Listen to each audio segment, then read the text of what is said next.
ada analis sistem yang merupakan analis yang sudah berpengalaman dan dapat bekerja sendiri tanpa bimbingan dari analis sistem senior. Kemudian ada pemrogram aplikasi senior yang merupakan pemrogram komputer yang sudah berpengalaman dan sudah merancang spesifikasi dari program aplikasi dan mengkoordinasi kerja dari pemrogram lainnya. Lalu ada pemrogram aplikasi junior yang belum berpengalaman dan masih di bawah bimbingan langsung dari pemrogram yang lebih senior. Biasanya pemrogram junior hanya dilibatkan pada pembuatan modul-modul program sederhana seperti misalnya pembuatan input output. Lalu yang terakhir ada pemrogram aplikasi yang merupakan pemrogram komputer yang sudah berpengalaman dan dapat melakukan tugasnya tanpa harus dibimbing secara langsung lagi.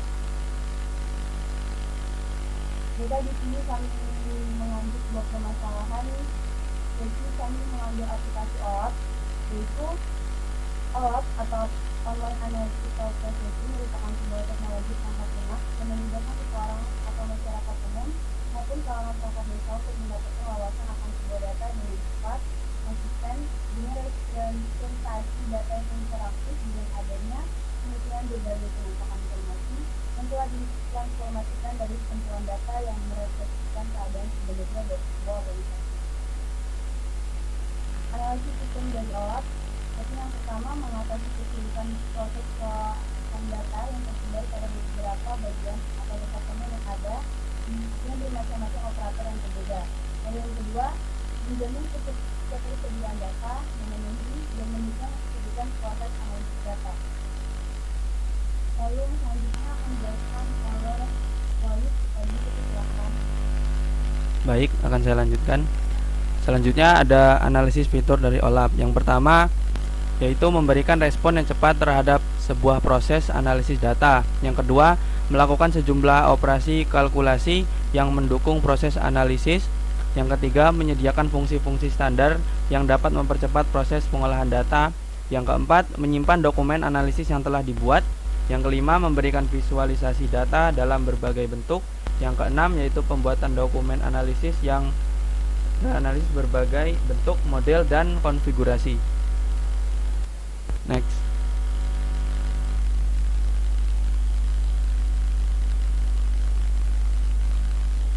Selanjutnya ada analisis keuangan.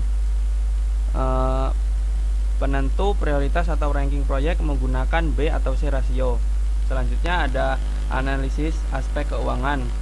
Nah, evaluasi terhadap proyek dengan menggunakan satu return on asset atau ROA. Lalu ada return on investment ya atau ROI, internal rate of return atau IRR. Lalu payback period atau PBP, service coverage atau SC. Setelah itu lalu ke persiapan proses tender.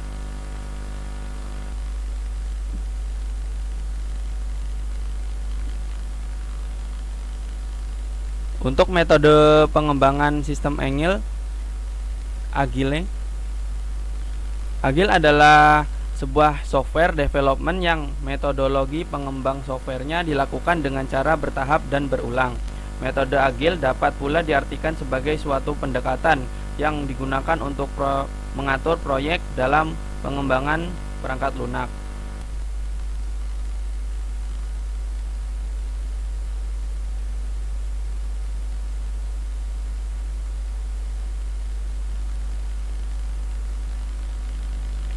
Oke, untuk slide selanjutnya akan dijelaskan oleh Rifanza. Saya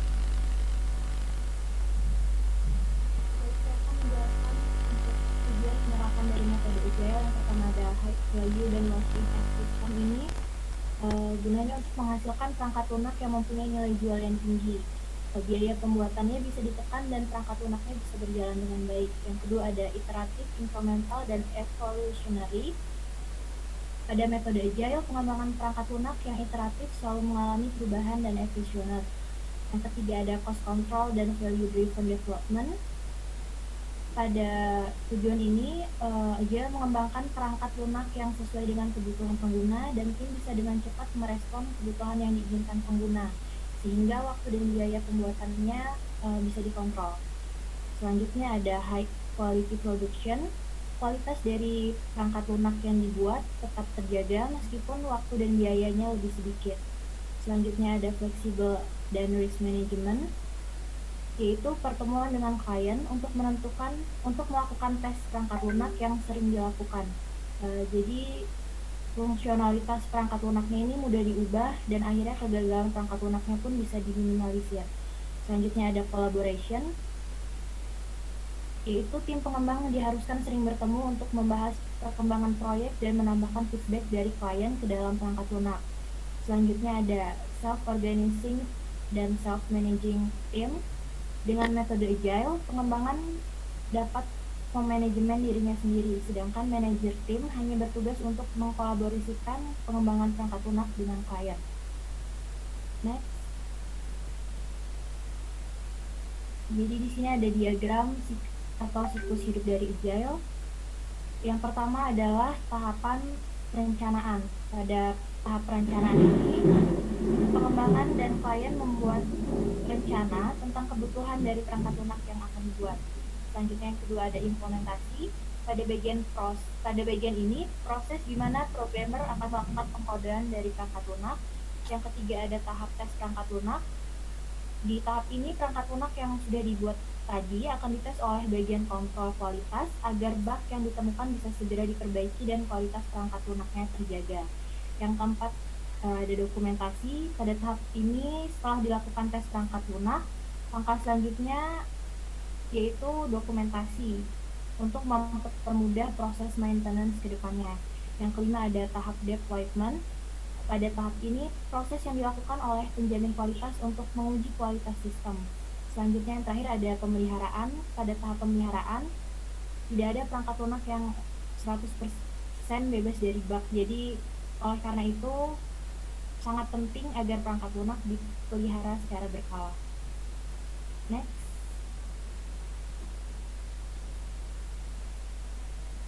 Untuk kelebihan dan kekurangan dari metode agile, yang pertama untuk kelebihannya, produk yang dihasilkannya ini berkualitas unggul, kemudian kepuasan pelanggannya menjadi hal prioritas, kemudian agile memungkinkan terjadinya kontrol proyek yang lebih baik lagi karena didukung dengan adanya transparansi. Sedangkan kekurangan yang dimiliki oleh agile adalah agile diterapkan pada jumlah yang kecil, kemudian terbatasnya dokumentasi yang dihasilkan karena metode agile lebih berfokus pada software yang bekerja dengan baik, dan pengukuran yang sulit dilakukan karena agile menerapkan perbaikan terus-menerus, sehingga untuk melakukan pengukuran perlu untuk melihat proses secara keseluruhan. Baik, mungkin itu saja yang bisa saya sampaikan. Akan saya kembalikan lagi ke moderator. Baik, itu saja materi dari kelompok kami. Apabila terdapat kesalahan, kami mohon maaf. Saya akhiri. Wassalamualaikum warahmatullahi wabarakatuh. Waalaikumsalam warahmatullahi wabarakatuh.